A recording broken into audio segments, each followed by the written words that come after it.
You've been working the same job for the last 7 years, right? And every single year, you tell yourself that this is the year everything changes. This is the year you're going to finally break through to the next level.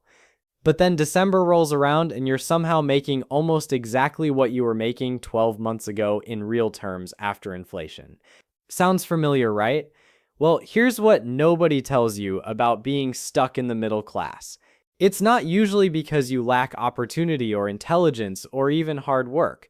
It's because your own psychology is working against you in ways you don't even realize. There are these invisible mental traps that keep pulling you back down even when you're trying to climb higher. My name is Lenny, and I help people understand why they're stuck in patterns that don't serve them financially, and how to break free from those patterns once and for all. If you're tired of feeling like you're running on a hamster wheel, making decent money but never actually building real wealth, make sure you hit that subscribe button and give this video a thumbs up.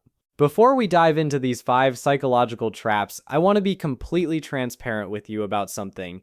These aren't character flaws or signs that you're lazy or stupid. These are deeply ingrained patterns that most of us have been conditioned to believe since childhood. You didn't deliberately choose these traps.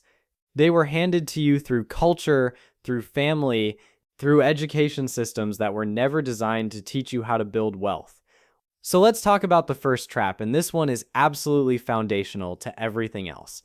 It's what I call the scarcity mindset trap. Trapje questionable. It's at my from tuester word and watch or kinderball.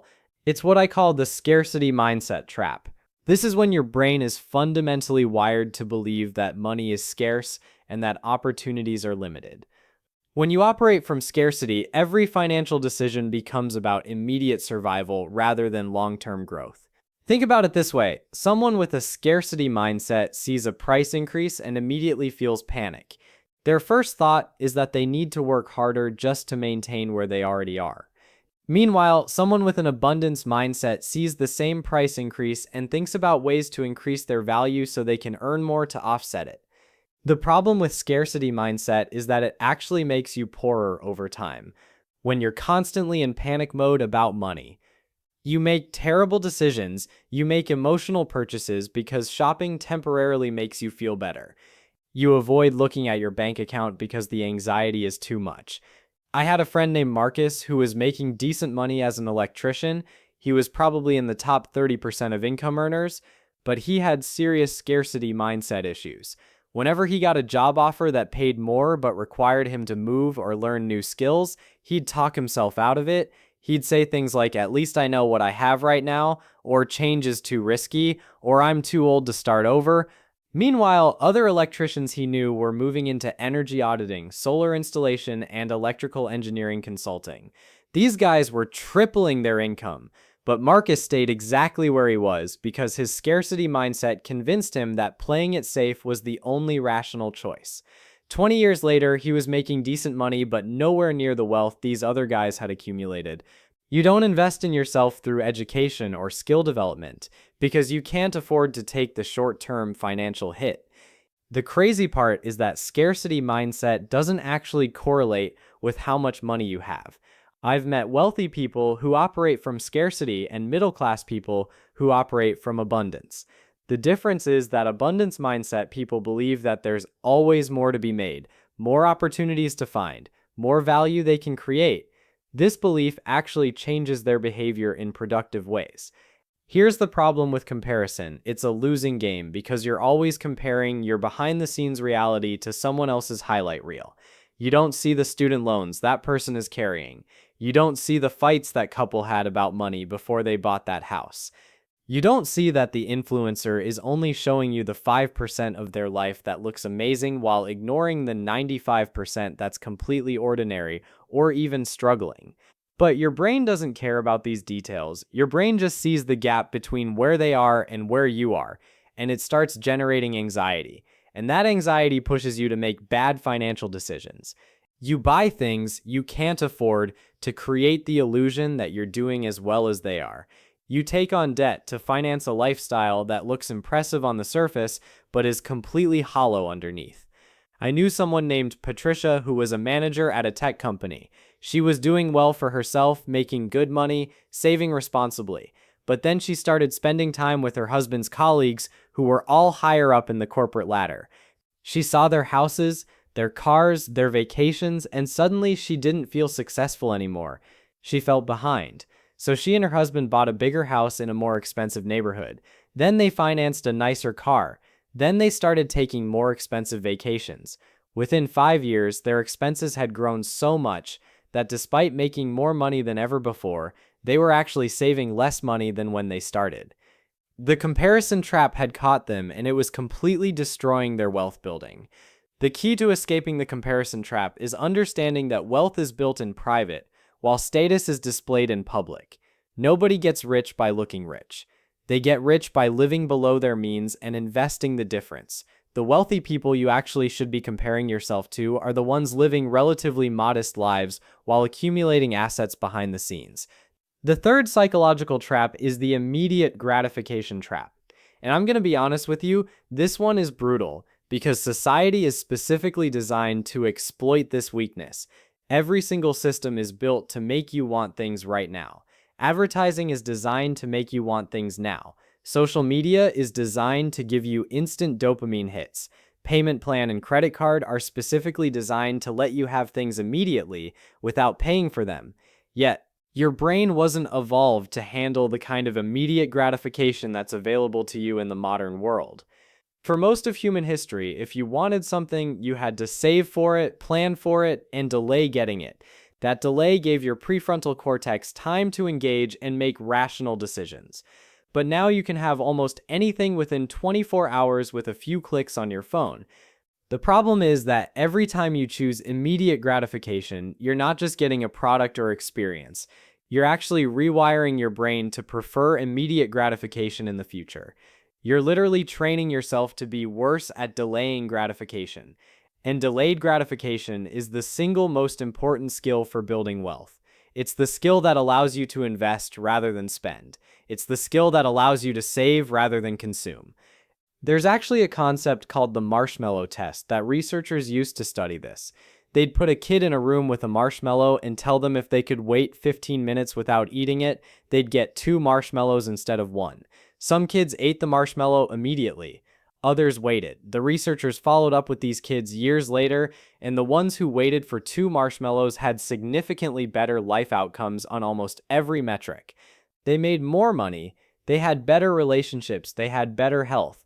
The immediate gratification trap is keeping millions of middle-class people stuck because they're constantly choosing the marshmallow now instead of the 2 marshmallows later. Someone offers them a payment plan for something they want, and they immediately say yes without doing the math on the interest they'll pay. Someone gets a bonus at work, and instead of investing it, they take a vacation. It's not that vacations and nice things are bad. The problem is the order. Wealthy people take vacations with money they've earned from their investments and assets. Middle-class people take vacations with money they should be investing.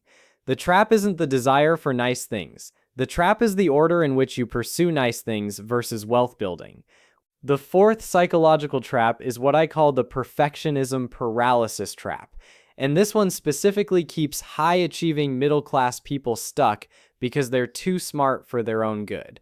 These are people who set really high standards for themselves, and then when they can't meet those standards perfectly, they don't do anything at all. I saw this all the time when I was coaching people on fitness and finances. Someone would tell me they wanted to save more money. I'd say, let's start with $100 a month. And they'd say, well, I really should be saving $500 a month, so I'm not even going to bother until I can do that. So they save nothing. Someone else would say, I want to exercise more. I'd say, let's start with 10 minutes a day. And they'd say, well, that's basically pointless. I need to be at the gym for an hour, so I'll start when I have time for that. So they exercise 0 times a month.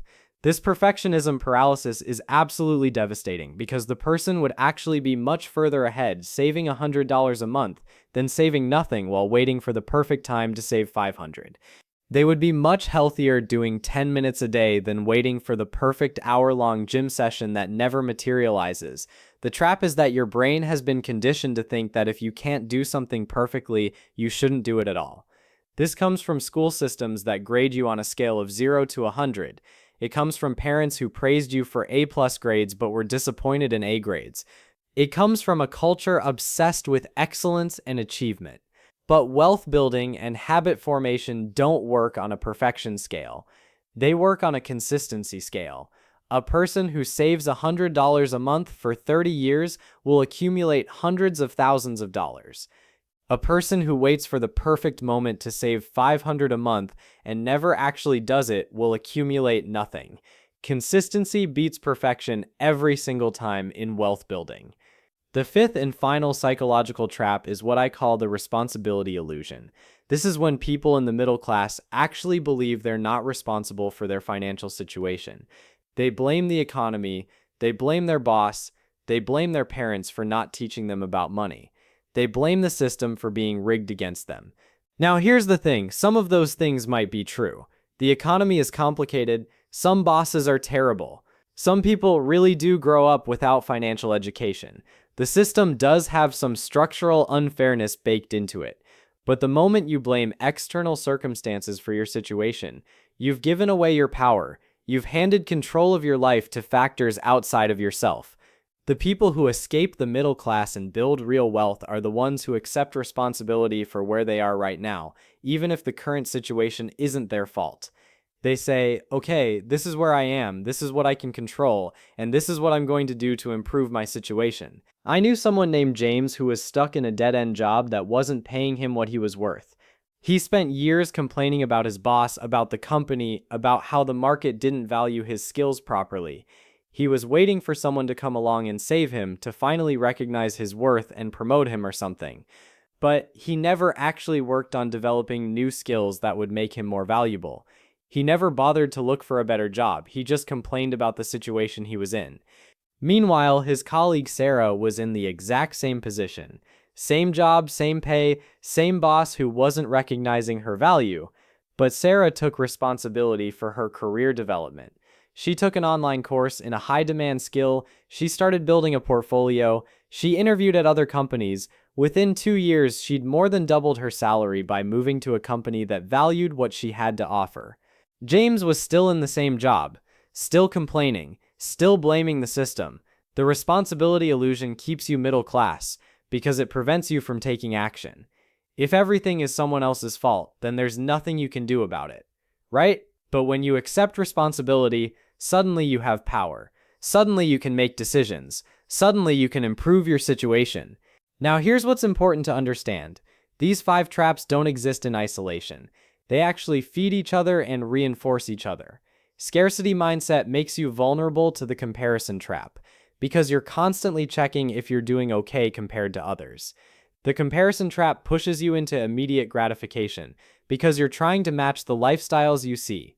Immediate gratification feeds perfectionism paralysis because you feel like you're failing and then you give up. And finally, the responsibility illusion lets you blame the system for all of this rather than taking action to escape these traps. The good news is that awareness is the first step to breaking free from these traps. Just by recognizing these patterns in yourself, you're already starting to change. The next step is to make deliberate choices that contradict the trap. If you have scarcity mindset, deliberately seek out opportunities to invest in yourself even when it feels uncomfortable. If you're caught in the comparison trap, curate your information diet. Stop following people on social media who make you feel bad about yourself. If immediate gratification is your weakness, create friction between yourself and the things you want to buy immediately. Delete your saved payment methods, use cash instead of credit cards. Make yourself wait 48 hours before making any purchase over a certain amount. If perfectionism paralysis is holding you back, deliberately start small. Save $100 a month. Exercise for 10 minutes a day. Write 1 page a day instead of waiting to write the whole book. And if you're struggling with the responsibility illusion, start asking yourself different questions. Instead of asking why the system is unfair, ask yourself what you can control. Instead of asking why your boss doesn't recognize your value, ask yourself how you can make yourself more valuable. Your middle-class status isn't a permanent sentence, it's just a current location. These 5 psychological traps are what keep you stuck there, but understanding them means you can start escaping them. And the beautiful thing is that escaping the middle class doesn't require some magical opportunity or incredible luck. It just requires breaking these mental patterns and making consistently better decisions. The difference between someone stuck in the middle class and someone building real wealth is just a series of mental shifts and behavioral changes that you can start making today.